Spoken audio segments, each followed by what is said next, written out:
ఏ లోటు లేకుండా బతకడానికి. జీవితమంతా కష్టపడతారే. కానీ ఆత్మ సాక్షాత్కారానికి కొంత సమయం కూడా కేటాయించరే. చాలా విచిత్రం. జీవితమే కష్టపడతారు.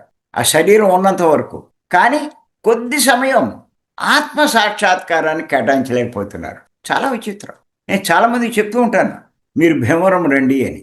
ఎందుకంటే నా ఉద్దేశ్యం ఏంటంటే, భీమవరం వచ్చినప్పుడైనా వీళ్ళకి ఆత్మ గుర్తు చేయబడుతుంది. ఆత్మ గురించి.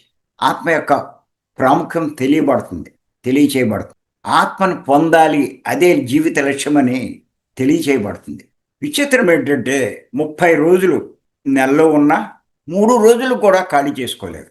నాకు నవ్వొస్తూ ఉంటుంది వాళ్ళని చూసి. ఏ పరిస్థితిలో ఉన్నారు వీళ్ళు? ఇంకా ఎన్ని జన్మలు తీసుకుంటారు? ఎన్ని జన్మలు తీసుకుంటే ఆత్మ వైపు వీళ్ళ మనస్సు తిరుగుతుంది? ఎన్ని చెప్పినా, ఎన్ని రకాలుగా చెప్పినా, ఎన్ని కోణాల్లో చెప్పినప్పుడు కరెక్టే అనుకుంటారు. మళ్ళా మామూలే. అంచేత భోగాల వైపు మనసు తిరగడం కాదు. ఆత్మ వైపు మనసు తిరగాలి. వాడు గొప్పవాడు. వాడు అదృష్టవంతుడు. మరి నా విషయంలోకొస్తే, మా మేడం విషయంలో కాదు. భోగాల వైపు తిరుగున్న మా మనసు పత్రి గారి సాంగత్యంతో, పరిచయంతో ఒక్క మాటతో ఆత్మవైపు తిరిగింది మాది. ఆయన చెప్పాడు, "నువ్వు దేహం కాదు, నువ్వు ఆత్మవి" అని. చాలా సీరియస్‌గా తీసుకున్నాను ఆ మాటని నేను. సిల్లీగా తీసుకోలే. యథాలాపంగా తీసుకోలే. బాగా అర్థం చేసుకున్నాను. ఎంత జీవితాన్ని వృధా చేసుకున్నాను. అరే! పత్రి గారి పరిచయం ఇంకా 10 ఏళ్ల క్రితమే ఏర్పడి ఉంటే ఎంత బావుండు నాకు అనుకున్నాను. అడిగాను కూడా పత్రి గారిని. అయిపోయింది ఏదో అయిపోయింది. ఇక్కడి నుంచైనా జాగ్రత్త పడు అన్నారాయన.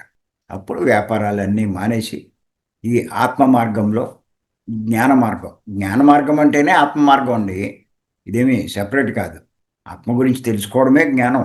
మరి పయనిస్తూ ఇద్దరము ఇప్పటిదాకా దిక్సూచిముళ్ళు ఉత్తరం వైపుకి ఎలా ఉంటుందో మా మనసు ఆత్మ వైపుకే ఉంది.